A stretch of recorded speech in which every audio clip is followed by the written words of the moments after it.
So you guys had a really interesting conversation about how you support home language and your experiences with it and what languages are represented. You talked a lot about different languages that children represent, and then also staff. So you have some that are English only, right? They're monolingual; they only speak English. Some that speak other languages like Spanish.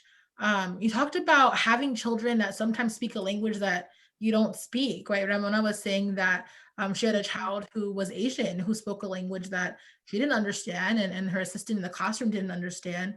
So she really relied on the on her technology, right? Ramona, you said you were using your Right. tablet and you were writing Mhm. words down, and it really shows the value that you place on their culture and learning their language, and how much it means to families. You talked about how the family, the girl would come back and try to teach you more words, so she knew that you cared, and she knew that you were valued her language. And so it really just shows that effort of how you're supporting home language, even though you can't speak her language, you're really learning those keywords. And Saisha, you said the same thing about how you rely on your other teachers in the classroom to help you learn some keywords in the languages, or really pronounce those vocabulary words in the language represented in your classroom, which is Spanish. So you say, I want to pronounce some of those words, the vocabulary words. So while the ones that speak Spanish, or teachers that speak Spanish, are having those more deep conversations in the home language, you're still supporting it by using those vocabulary words, using those key phrases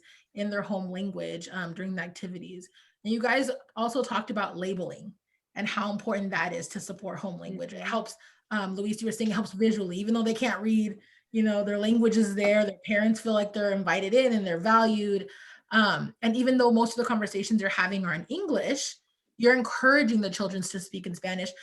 You made a really, I think, important and valuable point about it's not just about learning the home language, but maintaining it and really maintaining Mhm. it. I'm talking about how Ramona said, when sometimes Latinos come here, her personal experience where not wanting your child to lose their home language, but also not wanting your child to get behind in school, and thinking, like Aisha said, that that's a myth, right?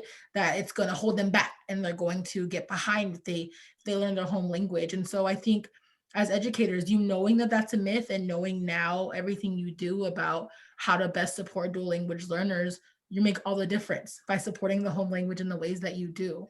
You don't have to be bilingual to do that. Ramona talked about code switching and how, we learn that, I think naturally as a bilingual person, sometimes we switch back and forth, right, between Mhm. languages, and learning how that doesn't necessarily help children with vocabulary and language development. So you're being very intentional about setting certain times where you speak English or you speak Spanish at certain times. You talked about using it in routines, right? So when you're doing meal times, you focus on one language.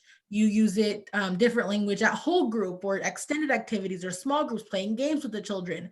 So it really shows that you guys are being really intentional, and you're really focusing in on supporting the children, sending home the vocabulary, like you said.